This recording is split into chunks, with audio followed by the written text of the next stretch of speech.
Hello my dear students, कैसे हो आप लोग। उम्मीद करता हूँ बहुत अच्छा होगा। पढ़ाई पूरे एकदम जी जान लगा करके कर रहा होगा ताकि नीट और आईआईटी को यार चुटकी में उखाड़ सको। तो चलो आज मैं बताने जा रहा हूँ हार्मोनिक क्या होता है। हार्मोनिक के बारे में मैं डिस्कस करने जा रहा हूँ। फंडामेंटल फ्रीक्वेंसी क्या होता है, ओवरटोन क्या होता है, तो इसके बारे में मैं आज डिस्कस करने जा रहा हूँ। लास्ट क्लास मैंने बताया था कि स्ट्रेच स्ट्रिंग पर स्पीड ऑफ वेव क्या होगा, ये मैं आपको निकाला था।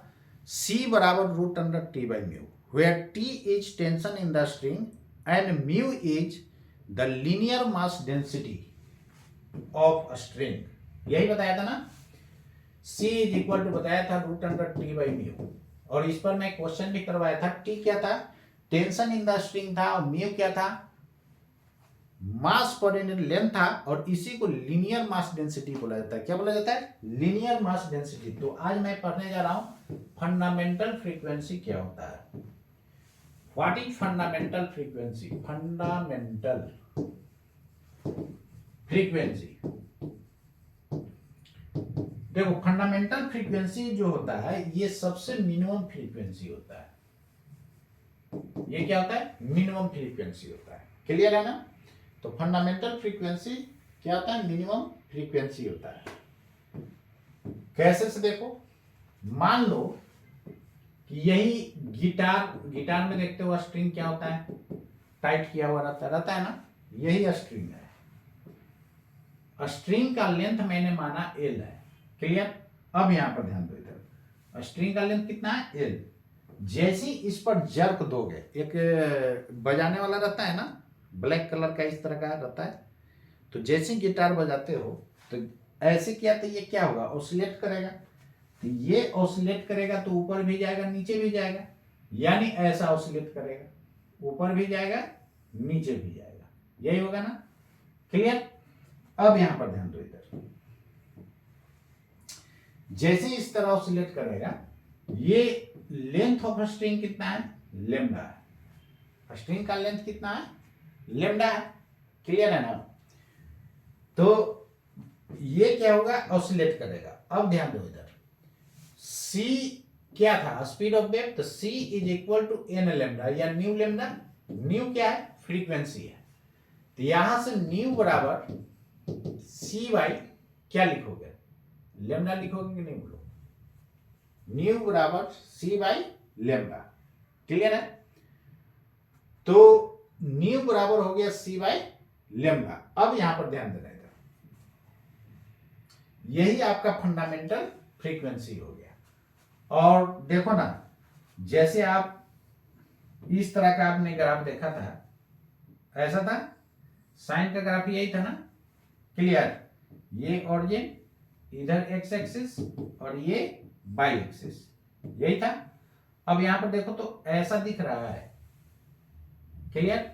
तो यहां से यहां तक डिस्टेंस कितना था, ये 0 था तो ये पाई था, तो ये 2 पाई था। क्लियर। और यहां से यहां तक डिस्टेंस को लेमडा बोले थे, याद है। इसको वेवलेंथ बोला गया था। इसको क्या बोला गया था, वेवलेंथ। तो इसका आधा क्या हो जाएगा, लेमडा बाई 2। नहीं, यानी एल के जगह लेमडा बाई 2 पुट कर सकते हो। अरे भाई आधा क्या होगा, लेमडा बाई 2। देखो तो इसी तरह का है ना। इसको मारे हो, जर्क दिए हो तो नीचे भी आएगा ऊपर भी जाएगा, इस तरह होगा। वही बात यहां पर, अभी ऊपर है, स्ट्रिंग पकड़ के जो छोटू ऐसे ऐसे किया था, याद होगा। तो ऐसे किया तो ऊपर गया, फिर नीचे करेगा तो ऊपर नीचे ऐसा होगा। नहीं, इस तरह का बन जाएगा कि नहीं। तो यहां से यहां तक डिस्टेंस है लेमडा। ये ऑलरेडी मैं वेवलेंथ के डिफिनेशन में बता चुका हूं। क्या बताया था, the minimum separation between two particles vibrating in same phase is called wavelength, बताया था ना। तो यहां से यहां तक लेमडा बाई 2 हो जाएगा, वही लेमडा बाई 2 की जगह क्या हो जाएगा, स्ट्रिंग का लेंथ। अब बोलोगे कि सर अरे यार ये मैं आपको दिखने के लिए इतना कर दिया हूं। गिटार में जो तार टाइट रहता है उसको जैसे ही जर्क दोगे तो क्या इतना ऊंचा चला जाएगा, नहीं, ये बहुत हल्का ऊपर जाता है, ऐसे कंपन होता है, कंपन करता है, लेकिन आपको पता नहीं चलेगा कि इतना ज्यादा एम्पलीट्यूड है। एम्पलीट्यूड काफी कम होता है। क्लियर है। यहां पर आपको दिखने के लिए इतना बना दिया हूं, बात समझ आया कि नहीं। तो एकदम बहुत कम होता है, इस तरह ऑसिलेट करता है, बहुत कम। तो लेंथ जो होगा L बराबर लेमडा बाई 2, तो यहां से यहां तक स्ट्रिंग का लेंथ जो है लेमडा बाई 2, तो स्ट्रिंग ऊपर भी गया, तो ये और ये लगभग क्या होगा, बराबर होगा यार, बहुत कम ऊपर जाता है, टाइट किया हुआ रहता है ना। चलो, तो यहां से अब यहां पर ध्यान देना है, लेमडा की जगह क्या पुट करोगे, C बाई लेमडा, वहां से क्या हो जाएगा 2L के बराबर, नहीं L बराबर लेमडा बाई 2, तो लेमडा बराबर 2L। C के जगह क्या फॉर्मूला पढ़े हो, C के जगह पढ़े हो root under T by nu, यही पढ़े हो ना, speed of wave on stretch string, यही हो गया आपका fundamental frequency. This is fundamental frequency, इससे कम नहीं होगा, ये आपका मिनिमम फ्रीक्वेंसी होगा फंडामेंटल। क्लियर, तो यही हो गया आपका फंडामेंटल फ्रीक्वेंसी। अब फंडामेंटल का इंटीग्रल मल्टीपल जो होता है वो हार्मोनिक होता है, वो क्या हो जाता है, हार्मोनिक हो जाता है। तो फंडामेंटल का इंटीग्रल मल्टीपल क्या हो जाता है, हार्मोनिक। क्लियर, चलो देखो इधर, तो यहां पर अभी मैं फंडामेंटल बता रहा हूं और लॉज ऑफ ट्रांसवर्स वाइब्रेशन बताने के बाद आपको हार्मोनिक बताऊंगा। अभी मैं हार्मोनिक के बारे में बता रहा हूं कि इसका इंटीग्रल मल्टीपल 1 न्यू मतलब 1 है तो क्या आएगा फर्स्ट हार्मोनिक, 2 न्यू हो जाएगा तो सेकंड हार्मोनिक, 3 न्यू होगा तो थर्ड हार्मोनिक, इसी तरह n न्यू हो जाएगा तो nth हार्मोनिक। क्लियर है, तो लॉज ऑफ ट्रांसवर्स वाइब्रेशन क्या होता है पहले मैं उसको देखता हूं, और इसको चाहो तो आप ऐसे भी लिख सकते हो 1/2L, और C का मैंने 3 फॉर्मूला बताया था, क्या था, C बराबर या तो root under T by mu लिखो, या म्यू के जगह मैंने लिखा था रो ए, ये लिखा था ना, या और क्या लिखा था root under T by rho pi are square, यही था, इतना फॉर्मूला मैंने बताया था। क्लियर, लास्ट क्लास, यहां पर root under T by mu है, तो ये भी आप फॉर्मूला याद रखोगे, ये हो गया फंडामेंटल फ्रीक्वेंसी का फॉर्मूला। क्लियर, म्यू का जगह चेंज करते जाओगे फॉर्मूला चेंज होते जाएगा, इसको चाहो तो आप ऐसे भी लिख सकते हो 1/2L, ये तो सेम रहेगा, केवल बस यहां चेंज होगा रो ए, या 1/2L root under T by pi are square into rho. Clear, इतने तरह से इसको लिख सकते हो। तो चलो मेन वाला आप याद रखना, मेन वाला याद रखोगे तो सब याद रहेगा। क्लियर है, तो मेन फॉर्मूला आपका यही रह गया ना, इसको माइंड में रखना क्वेश्चन बनाने के लिए। This is fundamental frequency. Clear, तो स्ट्रेच स्ट्रिंग का ये फंडामेंटल फ्रीक्वेंसी हो गया। अब चलो हम लोग देखते हैं laws of transverse vibration,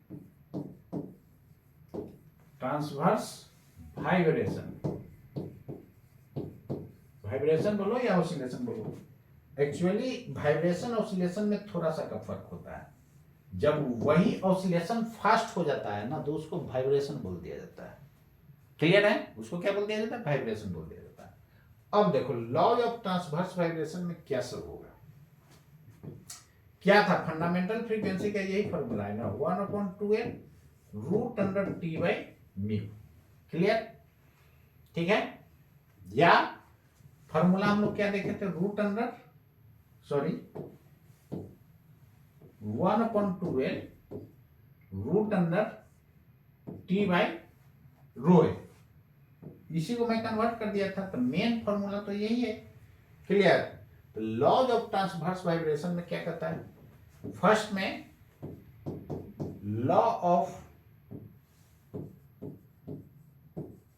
tension, law of tension में क्या लिखोगे कि फ्रीक्वेंसी जो होता है directly proportional to square root of tension in the string, यानी nu is directly proportional to root under T. ये कब होगा? जब L and mu are constant. L and mu क्या होगा?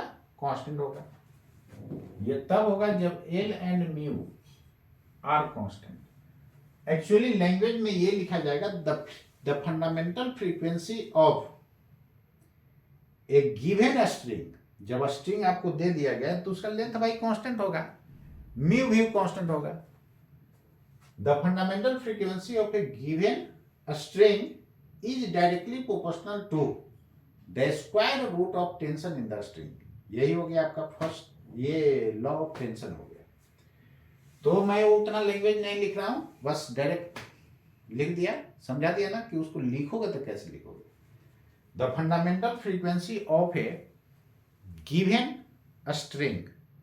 जब स्ट्रिंग गिवन कह दिया मतलब कि उसका लेंथ भी फिक्स है, लेंथ चेंज होते रहेगा क्या यार, फिक्स है। और लीनियर मास डेंसिटी भी क्या हो गया, फिक्स हो गया। क्लियर? तो इसी को मैं लिख दिया L and mu are constant. ये कब होगा डायरेक्टली प्रोपोर्शनल? जब ये क्या होगा, कांस्टेंट होगा। क्लियर है ना? तो यहां से न्यू1 बाई न्यू2 is equal to root under T1 by T2 लिखोगे कि नहीं बोलो? तो ये हो गया लॉज ऑफ टेंशन। ऐसे देखो, एक मैं बात बता रहा हूं, जब भी रेशियो का क्वेश्चन हो तो क्या करना है पूरे फिजिक्स में, फिजिक्स हो केमिस्ट्री हो, न्यू इज इक्वल टू ये है ना 1/2L, 1/2L T by mu. यही है। आपको कांस्टेंट कौन कौन है? एल कांस्टेंट काट दो, म्यू कांस्टेंट काट दो, तो जो बच जाता है डायरेक्टली प्रोपोर्शनल हो गया। तो न्यू1 बाई न्यू2 is equal to root under T1 by T2। Equal होने के लिए कोई नहीं कांस्टेंट डालोगे, तो कांस्टेंट क्या होगा, वो प्रोपोर्शनलिटी कांस्टेंट तो चेंज होगा नहीं, तो डिवाइड करोगे तो रेशियो क्या हो जाएगा, कांस्टेंट कैंसिल हो जाएगा रेशियो में। क्लियर है ना? ठीक। तो जब भी इस तरह का क्वेश्चन हो तो जो जो कांस्टेंट है उसको काट दो, अब बच गया उसका रेशियो ले लेना। ये हो गया लॉ ऑफ टेंशन। तो जब भी इस तरह का क्वेश्चन बनाना हो रेशियो वाला, तो वही काम करना, जो कांस्टेंट उसको काट दो, जो बच गया रेशियो ले लेना। सेकंड में देखो, law of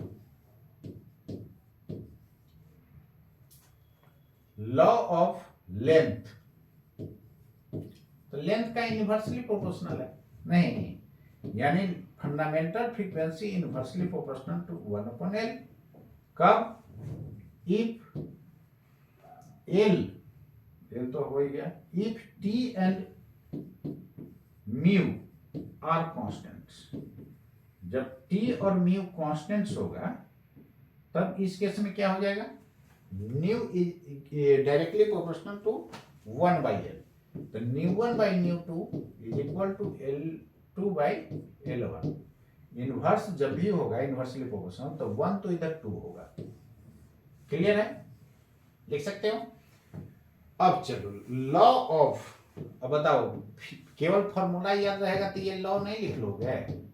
law of mass मतलब म्यू के टर्म में लिखना है, न्यू इनवर्सली प्रोपोर्शनल टू 1/√म्यू। कब? If T and L R constants, if T and L R constants. Clear? तो यहां से न्यू1 बाई न्यू2, ये फ्रीक्वेंसी हो गया √μ2 बाई μ1। क्लियर? तो मेनली 3 ही लॉ होता है, लेकिन जब उसको म्यू को चेंज करोगे तो अभी मैंने बताया कि न्यू की जगह 1/2L √T बाई म्यू, या इसी म्यू को मैंने बोला कि आप ऐसे भी लिख सकते हो T बाई रो ए, या इसी को लिख सकते हो 1/2L √T by pi are square rho. यही था ना? राइट साइड विजिबल है? चलो अब यहां पर ध्यान देना है, तुम रेडियस का भी लॉ लिख सकते हो। तो इसको लिखा जाएगा लॉ ऑफ, मेनली तीन ही है, तीन भी लिख दोगे तो चलेगा। लॉ ऑफ रेडियस क्या लिखोगे? Nu inversely proportional to r, square है तो रूट से बाहर हो जाएगा। क्लियर? तो बाकी सब कांस्टेंट हो गया। कितना लिखोगे? बाकी सब क्या है? कांस्टेंट है। तो यहां से क्या लिखोगे? Nu one by nu two बराबर R two by R one, यही होगा ना। बाकी सब कांस्टेंट है। लॉ ऑफ डेंसिटी, अलग अलग स्ट्रिंग रहेगा, डेंसिटी अलग अलग होगा, तो फ्रीक्वेंसी भी फंडामेंटल अलग अलग होगा। Nu inversely proportional to root rho, nu one by nu two is equal to root under root two by rho one. Clear? तो ये रहा आपका laws of transverse vibration. Clear है ना? चलो मैं क्वेश्चन पर आता हूं।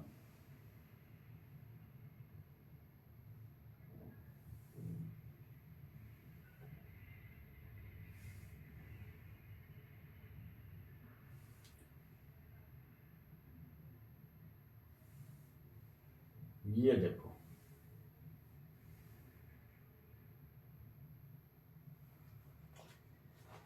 क्वेश्चन मैं दिखा रहा हूं, 2 मिनट वेट करो। चलो देखो, ये 14 नंबर क्वेश्चन, ये श्री वर्मा साहब का क्वेश्चन है। ये 14 नंबर क्वेश्चन देखो क्या कहता है। कहता है कि a steel wire of length 64 centimetre, weight 5 gram.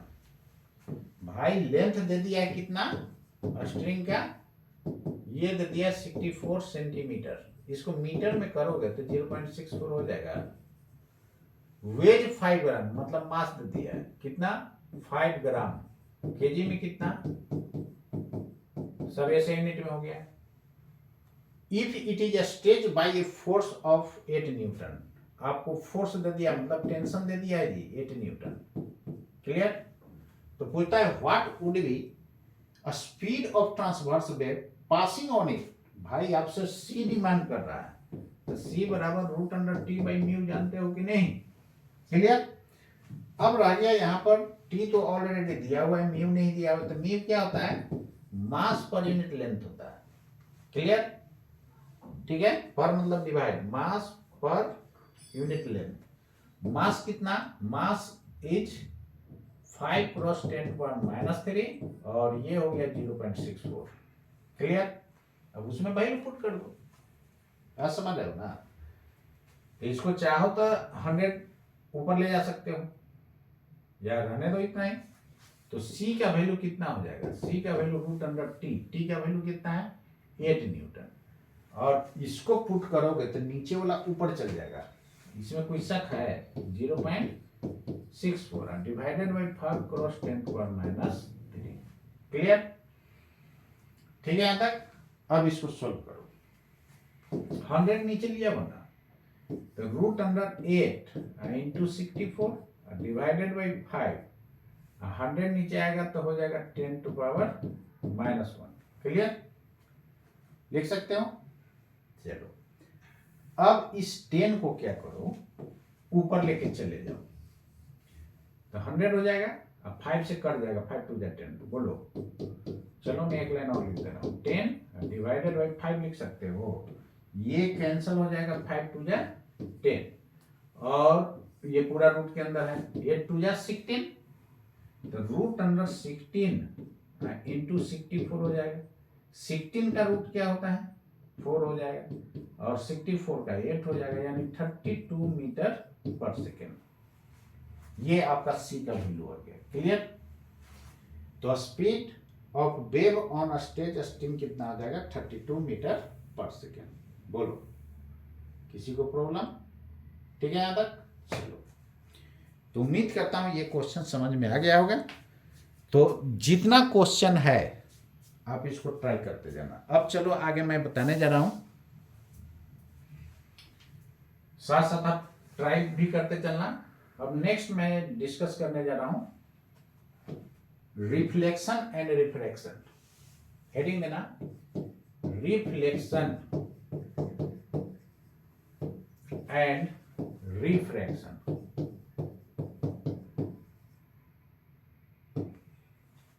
Of wave. Clear? जैसे लाइट वेव का रिफ्लेक्शन रिफ्रैक्शन होता है, उसी तरह साउंड वेव का होता है। तो साउंड वेव का रिफ्लेक्शन रिफ्रैक्शन भी होगा। जैसे देखते हो पहाड़ है, चाहे घर है, पूरा खाली घर रहेगा ना, बड़ा हॉल रहेगा, उसमें ताली बजाना लगेगा, उधर से कोई ताली बजा रहा है, तब भाई रिफ्लेक्टेड साउंड वेव है। तो रिफ्लेक्टेड साउंड वेव को इको बोला जाता है। इको का हिंदी में बोला जाता है प्रतिध्वनि। क्लियर? रिफ्लेक्टेड साउंड वेव को इको बोला जाता है। अब यहां पर ध्यान देना, इधर रिफ्लेक्शन और रिफ्रैक्शन वेव ऑफ वेव, इसके बारे में मैं डिस्कस करने जा रहा हूं। चलो ध्यान दो। मान लो कि यही एक रॉड है, स्मूथ रॉड है, और इसमें एक रिंग मैंने डाल दिया। क्लियर? अब यहां पर ध्यान देना। मान लो यहां मैंने पल्स दिया। क्लियर? तो खुद समझो ये बंधा हुआ इंड है, तो जो बंधा हुआ रहेगा उसका ऑसिलेशन तो होगा नहीं, उसका ऑसिलेशन नहीं होता है। तो जो बंधा हुआ रहेगा उसका ऑसिलेशन नहीं होगा। क्लियर? तो चलो, ये जो है स्मूथ रॉड है, ये क्या है? स्मूथ रॉड है। जब ये स्मूथ रॉड है, ये स्मूथ रॉड है, ये स्मूथ रिंग है, स्मूथ रिंग है। क्लियर? तो ये स्मूथ रॉड है, ये स्मूथ रिंग है। क्लियर? अब यहां पर ध्यान देना है। चलो इसको एक तुमको बता रहा हूं। जैसे मान लो कि गेट खुला हुआ है, कोई आदमी दौड़ते हुए जाएगा तो यार पार कर जाएगा, लेकिन जब गेट बंद रहेगा तब क्या होगा? दौड़ते हुए जाएगा तो हेड में चोट लगेगा, नहीं तो चोट लगेगा तो हेड नीचे करके भागेगा। क्लियर? तो यहां पर देखो, ये स्मूथ रॉड है, जैसे ही इधर से वेव आएगा, पल्स आएगा, तो इस रिंग को ऑसिलेट कराएगा।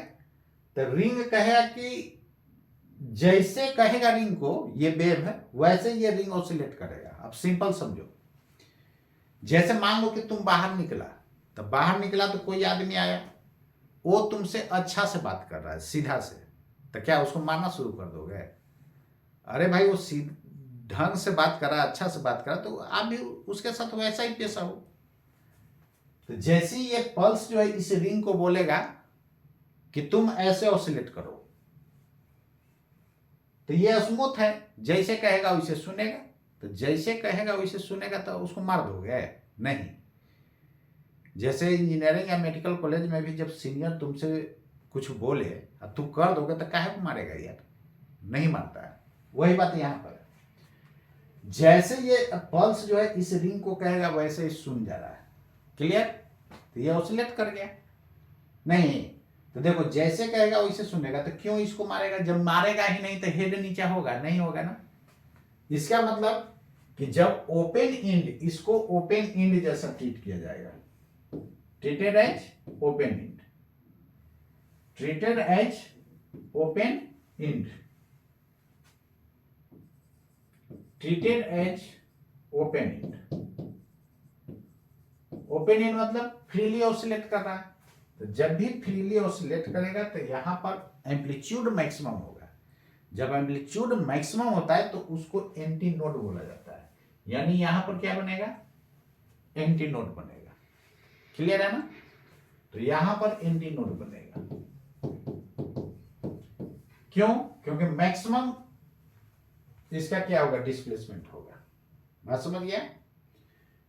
तो जब मैक्सिमम डिस्प्लेसमेंट होगा, यानी मैक्सिमम एम्पलीट्यूड होगा, एम्पलीट्यूड मैक्सिमम डिस्प्लेसमेंट का एम्पलीट्यूड बोला जाता है।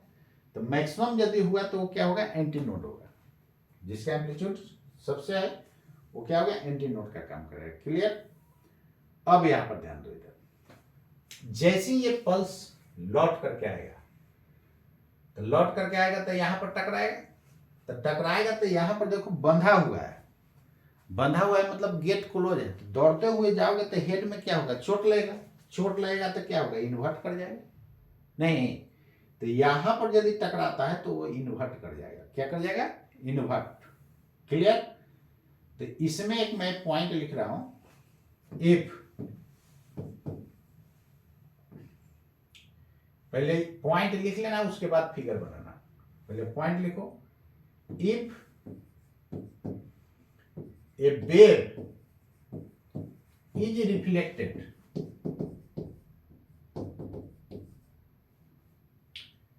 from open end, then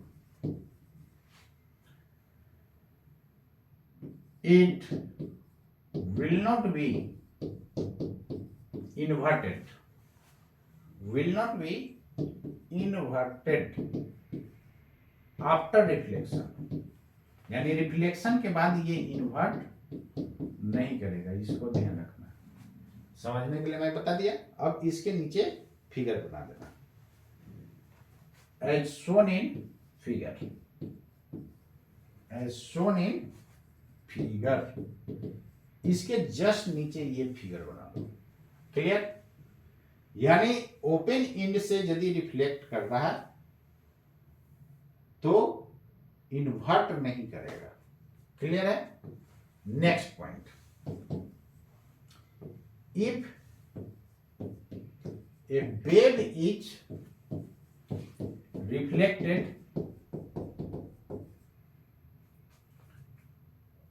reflected from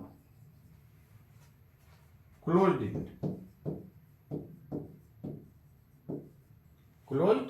and, then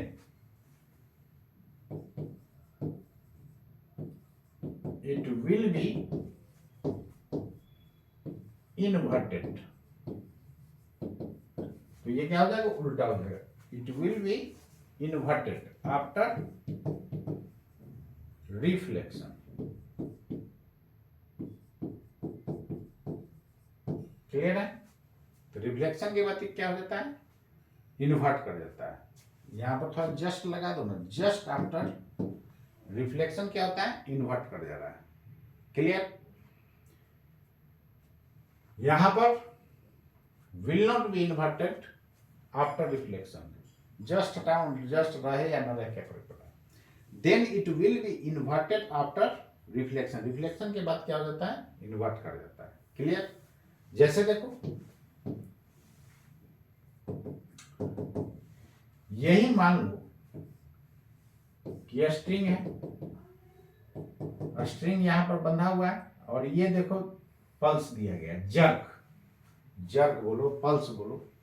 जैसे यहां पर जर्क दिया तो क्या होगा, ये ऊपर ऊपर जाएगा नहीं, और जैसे यहां पर टकराएगा तो आफ्टर रिफ्लेक्शन ये क्या हो जाएगा, इन्वर्ट कर जाएगा। यहां पर क्या हुआ है, रिफ्लेक्शन, तो रिफ्लेक्शन के बाद ये क्या हो जाएगा, इन्वर्ट कर जाएगा। क्यों, क्योंकि यहां पर क्लोज है।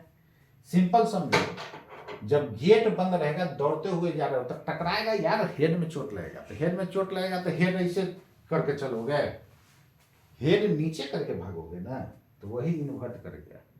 क्लियर।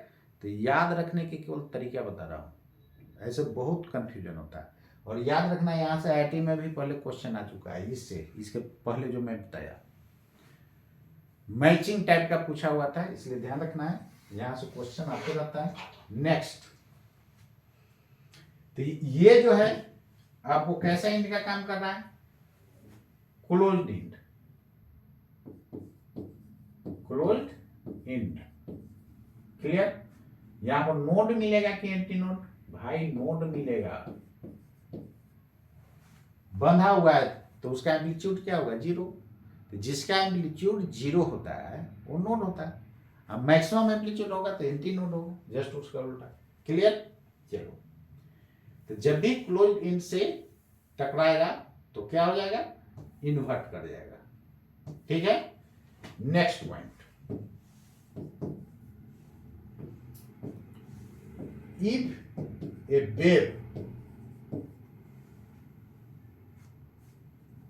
वेव एक बात और यहां थोड़ा सा लिख लेना,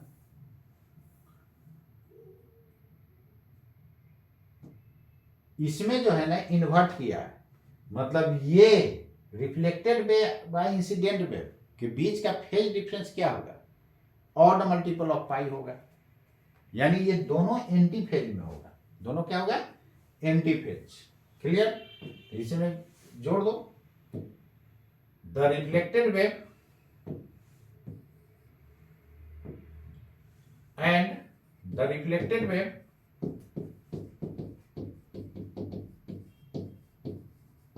is in antiphase with the incident wave, यानी जो वेव इंसिडेंट है उससे क्या होगा, एंटीफेज में होगा। लेकिन पहले वाला में क्या होगा, and the reflected wave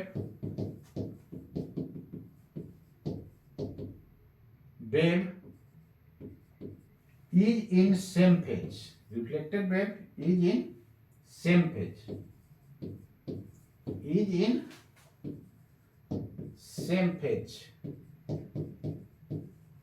with incident wave। Clear, तो इंसिडेंट वेव और रिफ्लेक्टेड वेव क्या होगा, दोनों सेम फेज में होगा फर्स्ट केस में, लेकिन इसमें क्या होगा, दोनों एंटी फेज में होगा। एंटी फेज कहने का मतलब फेज डिफरेंस क्या होगा, ऑड मल्टीपल ऑफ पाई। मैंने बताया था कि जब भी एंटी फेज होगा तो ऑड मल्टीपल ऑफ पाई, और सेम फेज होगा तो even multiple of pi phase difference होगा। क्लियर, फेज डिफरेंस जब इवन मल्टीपल ऑफ पाई आएगा तो same phase, odd multiple of pi आएगा तो एंटी फेज। क्लियर, चलो अब इसमें देखो, if wave is incident, if wave is incident at a joint, at a joint और जंक्शन, ऐसे जंक्शन मिनिमम 3 लाइन होनी चाहिए, लेकिन इसमें जो है ज्वाइंट को जंक्शन भी बोल दिया जाता है, तो इसलिए ध्यान रखना, ज्वाइंट बोलेगा या जंक्शन बोलेगा, both are same. Wave is incident at a joint और junction from light string, from lighter string कर दो, लाइटर स्ट्रिंग। देन चलो थोड़ा सा एक कहानी सुनाता हूं, उसके बाद आगे लिखूंगा। देखो इधर कहता है कि लाइट स्ट्रिंग से इंसिडेंट हुआ है, यही हेवी स्ट्रिंग है, और पतला बताना हूं, ये बहुत ज्यादा मोटा हो गया। चलो देखो, ये रहा आपका लाइट स्ट्रिंग और ये रहा हेवी स्ट्रिंग। क्लियर, अब यहां पर ध्यान देना है, कहा था कि ज्वाइंट, यही ज्वाइंट का काम कर रहा है, ये क्या है, ज्वाइंट है, ये रहा आपका ज्वाइंट। लेकिन वेव किधर से आ रहा है, आ रहा है इंसिडेंट कहां से हुआ है, लाइटर स्ट्रिंग, लाइटर स्ट्रिंग से ज्वाइंट पर इंसिडेंट हुआ है, इसी को जंक्शन बोला जा रहा है। तो कहता है इसमें कि जैसे ही यहां पर जाएगा तो क्या सब होगा। अब यहां पर ध्यान दो, ये हेवी स्ट्रिंग है और ये क्या है, लाइट स्ट्रिंग है। ठीक है, चलो ना एक कहानी सुना रहा हूं। मान लो कि दो पार्टी में लड़ाई हो रहा है, दो पार्टी में क्या हो रहा है, लड़ाई हो रहा है। एक और मैं फिगर बना दे रहा हूं, उसके बाद समझना। देखो एक ऐसा है, ये हेवी स्ट्रिंग है, यहां से क्वेश्चन आता है, जो कहानी सुनाएंगे उसी को माइंड में रखना। ऐसा है, अब यहां पर ध्यान दो, इधर वेव इंसिडेंट जो है जंक्शन पर, दिस इज ज्वाइंट और जंक्शन, जंक्शन पर इंसिडेंट हुआ कहां से, हेवियर स्ट्रिंग से, लेकिन यहां पर क्या हो रहा है, लाइटर स्ट्रिंग से इंसिडेंट हो रहा है। तो हेवियर स्ट्रिंग से इंसिडेंट होगा तब कैसा होगा। रिफ्लेक्शन का मतलब क्या होता है, जिस मीडियम से गया उसी मीडियम में यदि लौट गया, डेट इज कॉल्ड रिफ्लेक्शन। लेकिन जब एक मीडियम से दूसरे मीडियम में जाता है तो उसको क्या बोला जाता है, रिफ्रैक्शन बोला जाता है। ये लाइट में आप जानते हो। सेम केस यहां भी, एक मीडियम से दूसरे मीडियम में जाएगा तो रिफ्रैक्शन, और सेम मीडियम में रिटर्न होता है तो उसको रिफ्लेक्शन बोला जाता है। क्या बोला जाता है, रिफ्लेक्शन बोला जाता है। चलो, दो पार्टी में मान लो कि लड़ाई हो रहा है, हमेशा इस तरह आप लोग देखता होगा, गांव घर अगल बगल सब आप लोग देखता होगा कि दो पार्टी में लड़ाई हो रहा है। तो एक मजबूत पार्टी है, जब मोटा मोटा आदमी जो है 10 गो एक तरफ है, आए वो बेचारा 5 गो है, उसमें भी पतला दुबला पतला सब लोग है। तो देखो, जो मजबूत पार्टी होता है, अब देखा होगा कि जनरली, ये कोई कहानी नहीं सुना रहा है, इसको समझाने के लिए मैं बता रहा हूं। और ये जो मैं बोल रहा हूं, यदि ये माइंड में आप सेट कर लिया ना, तो ये जिंदगी भर याद रहेगा, कभी भूलोगे नहीं। तो मान लो कि एक मजबूत पार्टी है, एक कमजोर पार्टी। देखो, ये पतला है, कमजोर पार्टी है, ये मोटा है, मजबूत पार्टी है। तो देखते हो, हमेशा मजबूत पार्टी वाला कमजोर वाला को खूब सताता है, नहीं सताता है, हमेशा जाएगा, मारेगा 5 फैट, फिर चलाएगा, फिर मारेगा, फिर चलेगा, तो हमेशा उसको सताता है। तो देखो, हमेशा सता रहा है, पहले कौन चला है लड़ने के लिए, लड़ने के निशा में ये है, ये चल दिया लड़ने, और ये युद्ध है, युद्ध का अखाड़ा, अरे बैटलफील्ड जिसको बोलो, लड़ाई का ये जगह है, ठीक है। तो सबसे पहले कौन लड़ने चला है, मजबूत पार्टी, ये तो हमेशा उसको मार ही रहा है। तो ये चल दिया लड़ने, जा रहा है, देख रहा है कि चलो उसको मारते हैं। अब यहां पर ध्यान दो, इधर ये 10 आदमी मिलकर के जा रहा है, इधर से बेचारा कमजोर है पार्टी, 5 गो आदमी है, तो इधर से 10 गो जो जा रहा है, उसमें से कह रहा है कि 2 आदमी क्या कर रहा है, जो 8 गो बचा ना, उसको कहा है तुम लोग काहे को जा रहा है यार, तुम लोग घर जाओ ना, अकेले हम समझ लेंगे। ऐसा नहीं होता है, 10 आदमी है तो 2 गो में उसमें मान लो और ज्यादा बदमाश है, तो 2 गो कहेगा तू नहीं जाना, तूने की जरूरत नहीं है, 5 के अकेले हम नहीं दोनों संभाल लेंगे। क्लियर। तो अब खुद समझो, इसमें से 8 आदमी को 2 आदमी बोला कि तुम लोग चल जाओ घर, हम अकेले देख लेंगे। तो भाई, ये जो 8 को जो जा रहा है, ये पिटाया है क्या, नहीं पिटाया है। तो नहीं पिटाया है तो सिर नीचा होगा कि ऊपर, हेड ऊपर करके जाएगा। घर जा रहा है एकदम वैसे सीना तान के जाएगा, नहीं, तो घर जा रहा है एकदम सीना तान के जाएगा, पिटाएगा तब ना हेड नीचे होगा। तो देखो, जो 8 को बचा, ये जो है सीना तान करके जा रहा है घर लौट करके। क्लियर। बाकी जो 2 को बच गया, वो कहा कि हम अकेले सबको संभाल लेंगे। तो ये खदेड़ते खदेड़ते खदेड़ते खदेड़ते इसको घर पहुंचा दिया। इसको क्या, कहां पहुंचा दिया, घर पहुंचा दिया। तब खुद समझो, ये खदेड़ते खदेड़ते उसको घर पहुंचा रहा है, तो ये कमजोर वाला तो डर से भाग रहा है। तो ये खदेड़ते खदेड़ते पहुंचा रहा है, तो खदेड़ेगा तो क्या, हेड नीचा करके, अरे पिटाएगा तब ना हेड नीचा करेगा जी। तो खदेड़ते खदेड़ते घर पहुंचा दिया, तो अपना हेड ऊंचा करके खदेड़ दिया। क्लियर। अब चलो, ये तो तुमको मजबूत पार्टी या कमजोर पार्टी की लड़ाई के बारे में बता दिया, ताकि ये याद रहे। और यहां से क्वेश्चन IIT पहले पूछ चुका है और पूछते रहता है, ये बहुत इंपॉर्टेंट है। तो ये कंसेप्ट हमेशा याद रखना है, बस ये जो कहानी सुना है उसको माइंड में रखना। अब यहां पर देखो, जो एक मीडियम से दूसरे मीडियम में चल गया, देखो एक स्ट्रिंग से दूसरे स्ट्रिंग में ये गया, तो इसको रिफ्रैक्टेड वेव बोला जाएगा। कौन सा वेव, रिफ्रैक्टेड वेव, यानी ये हो जाएगा आपका रिफ्रैक्टेड वेव, यानी एक मीडियम से दूसरे मीडियम में चल गया तो रिफ्रैक्टेड वेव। ये कौन सा होगा वेव, ये आपका रिफ्लेक्टेड वेव होगा। क्लियर। ये इंसिडेंट वेव रहा, इंसिडेंट वेव, ज्वाइंट पर तो हेवी से ही इंसिडेंट हुआ था, तो जो वेव रिफ्लेक्ट होगा वो भी इन्वर्ट नहीं किया, जो वेव रिफ्रैक्ट कर गया वो भी इन्वर्ट नहीं किया। तो याद रखना दोस्तों कि जब हेवी स्ट्रिंग से ज्वाइंट पर इंसिडेंट होगा तो रिफ्लेक्टेड वेव और रिफ्रैक्टेड वेव दोनों में से कोई इन्वर्ट नहीं करता है। क्लियर?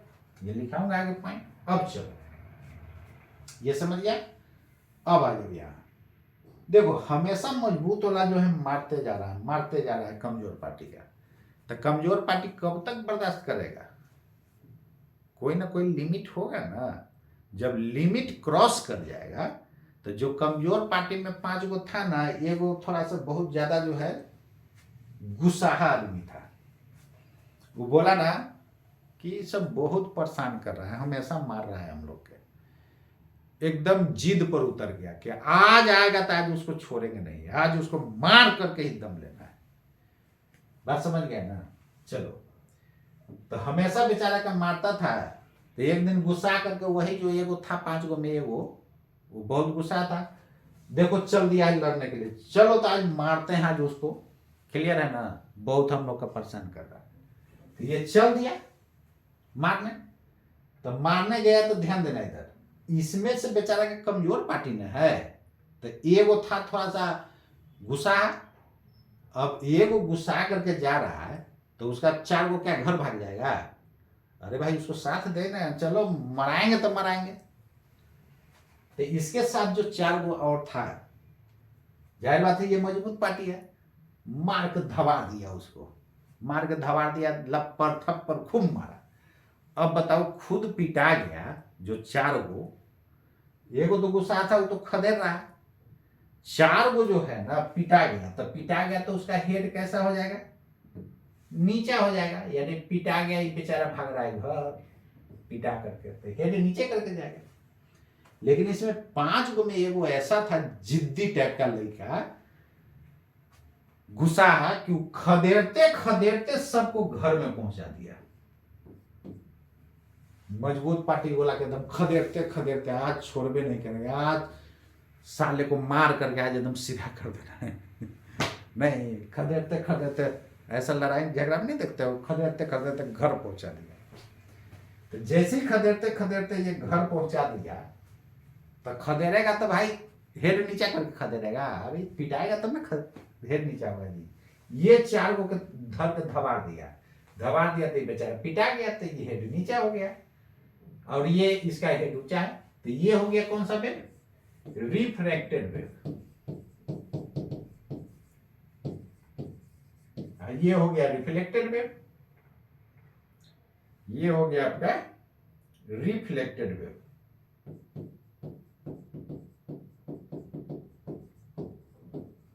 बोलो समझ गया कि नहीं? ठीक है, तो पहले ये फिगर बनाना है, उसके बाद ये बनाना है। नीचे वाला बनाने के लिए पॉइंट लिखाऊंगा, उसके बाद कहता है if A wave is incident at a joint, कहां से? From lighter string, then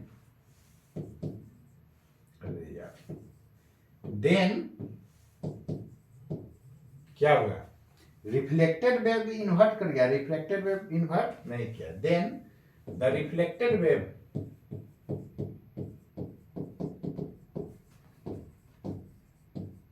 will be inverted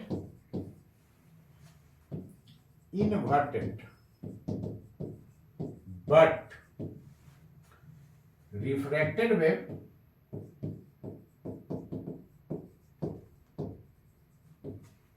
will not be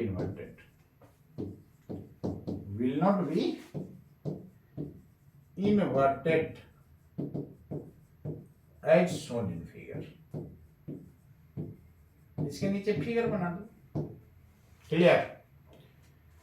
हाँ, अब ध्यान देना इधर, तुम्हारे दिमाग में चल रहा होगा कि सर ये इंसिडेंट वेव, ये रिफ्रैक्टेड वेव, ये दोनों का फेज डिफरेंस क्या होगा? तो फेज डिफरेंस बाबू 0 होगा, या 0 बोलो या इवन मल्टीपल ऑफ पाई बोलो, मतलब दोनों सेम फेज में होगा। ये तो पीछे ही मैं बताया कि यदि इन्वर्ट नहीं करेगा तो इन्वर्ट नहीं करेगा तो सेम फेज में होगा, इन्वर्ट कर गया तो एंटी फेज में होगा। एंटी फेज देखो ना, ये ऊपर ये नीचे एंटी फेज है, यानी फेज डिफरेंस जो होगा दोनों का ऑड मल्टीपल ऑफ पाई होगा। तो ये भी आपसे क्वेश्चन कर सकता है कि रिफ्लेक्टेड वेव और इंसिडेंट वेव के बीच फेज डिफरेंस क्या होगा। तो ऑप्शन में दे देगा कि दोनों के बीच का फेज डिफरेंस 2 पाई है, एक में दिया 3 पाई, एक में दिया 5 पाई, एक में दिया 7 पाई। किसको मारोगे? इवन मल्टीपल ऑफ पाई 2 पाई। मान लेते हैं 2 पाई की जगह ना देकर के 0 दे दिया। 0 भी इवन होता है यार, 0 इंटू पाई 0 ही होता है। क्लियर? तो सेम फेज में रहेगा तो उसका phase difference even multiple of pi होगा, और एंटी फेज में होगा तो phase difference odd multiple of pi होता है। क्लियर है? चलो, तो ये फिगर बना लेना उसके नीचे। क्लियर? अब चलो नेक्स्ट पॉइंट, ये फिगर इस पॉइंट के नीचे बनाना। कहता है कि if A wave is incident at junction और ज्वाइंट कहां से भाई? फ्रॉम हेवियर स्ट्रिंग, मतलब जो भारी है। देन इसमें देखो रिफ्लेक्टेड वेव भी और रिफ्रैक्टेड वेव दोनों में से कोई इन्वर्ट नहीं कर रहा है, रिफ्लेक्टेड हो या रिफ्रैक्टेड हो, दोनों में से कोई इन्वर्ट नहीं कर रहा है। Then the reflected wave, then the reflected and refracted, then the reflected and refracted waves will not be inverted, will not be inverted as shown in figure। इसके नीचे फिगर बना दो, नहीं यानी ये वाला फिगर यहां बना दो। बताओ, क्लियर हो गया? दिख रहा है ना? चलो, तो इसके नीचे फिगर बना दो। तो कहता है कि इसमें रिफ्लेक्टेड और रिफ्रैक्टेड वेव दोनों में से कोई इन्वर्ट नहीं करेगा। जब कोई इन्वर्ट नहीं करेगा तो यहां पर ध्यान देना, इधर ये जो है ज्वाइंट से टकरा करके लौट रहा है, लेकिन इन्वर्ट नहीं किया है। तो ये ज्वाइंट जो है कैसा ट्रीट होगा? एक्स एज ओपन या क्लोज? ओपन। क्लियर? ऐसा इसलिए कि यहां पर यदि क्लोज होता तब तो ये इन्वर्ट कर जाता। तो एक बात तो याद रखना, ये ओपन इंड जैसा ट्रीट हुआ तो आपसे पूछेगा नोड बनेगा कि एंटी नोड बनेगा। तो यहां पर बाबू एंटी नोड बन जाएगा। क्यों? क्योंकि ओपन एंड जैसा काम कर रहा है। लेकिन इस केस में देखो, इसको नीचे फिगर बना देना। इस केस में देखो यहां पर इन्वर्ट कर गया है, तो इस ज्वाइंट को क्या बोलोगे? इस ज्वाइंट को बोलोगे एक्स एज क्लोज्ड इंड। नहीं, क्योंकि इन्वर्ट कर गया। जब क्लोज्ड इंड का काम करेगा तो यहां पर नोड बनेगा कि एंटी नोड बनेगा? तो यहां पर नोड बन जाएगा, यानी ज्वाइंट पर जो बनेगा ये नोड बन जाएगा। क्लियर? तो ये दिखा देना, बहुत इंपॉर्टेंट। तो ये भी कह सकता है कि ये ज्वाइंट कैसा बिहेव करेगा? तो क्लोज इन जैसा बिहेव करेगा। पूछ देगा, ये भी पूछ सकता है यहां पर ज्वाइंट पर नोड बनेगा कि एंटी नोड बनेगा? तो भाई नोड बनेगा, क्योंकि क्लोज इन जैसा काम कर रहा है। क्लियर है? तो उम्मीद करता हूं ये आपको रिफ्लेक्शन और रिफ्रैक्शन स्ट्रिंग वाला, स्ट्रिंग पर जो वेव का होगा वो आपको भेजा में घुस गया होगा। तो इसको आप हर हाल में रेडी कर जाना, और इससे क्वेश्चन जो है मैं अगले क्लास एस वर्मा का बनाऊंगा। वो क्वेश्चन आपका दिया हुआ है, 16 नंबर क्वेश्चन है, देख लेना। ठीक है, तो इसको आप रेडी करके आना। और कुछ नहीं, ये समझने के लिए मैं बहुत इंटरेस्टिंग तरीका बताया हूँ, ये आपको बुक में नहीं मिलेगा, इसलिए तो टीचर का रिक्वायरमेंट होता है यार। तो इसको यदि आप जो मैं कहानी सुनाया उसको माइंड में रखोगे ना, तो ये पूरा माइंड में रहेगा। बहुत लोग बोलेगा कि वेव बहुत टफ है, खाक टफ है यार, पढ़ोगे उल्टा पुल्टा तो कैसे तुमको समझ में आएगा। तो जितना फिजिक्स में है दोस्तों, वो सब आपको मैं भेजा में घुसा दूंगा, बस आप लास्ट तक बने हुए जरूर रहिएगा और रेगुलर वीडियो को आप देखते जाइए, जितना है एकदम मत दीजिए।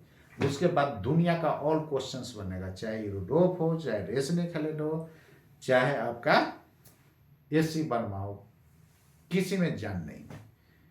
एस सी वर्मा तो समझिए सबसे एलिमेंट्री बुक है, उसमें जान ही नहीं है, फंडामेंटल। डीसी पांडे का उससे थोड़ा लेवल हाई है, वो भी आसान आपका लगेगा। रेसनिक हेलेडे आसान लगेगा। यूरोप, यदि आपके पास कंसेप्ट है ना, पूरा दुनिया का बुक आपको आसान लगेगा। तो रिफ्लेक्शन के बारे में स्ट्रिंग से रिलेटेड जितना था वो मैं डिस्कस कर दिया। और हम लोग क्या आगे पढ़ना है, रिफ्लेक्शन जैसे वाटर से रिफ्लेक्ट करेगा तो क्या सब होगा, वो सारा मैं डिस्कस करूंगा आगे। तो उम्मीद करता हूं दोस्तों आज के लिए इतना ही। तब तक के लिए आप सभी लोगों को हमारे तरफ से नमस्कार।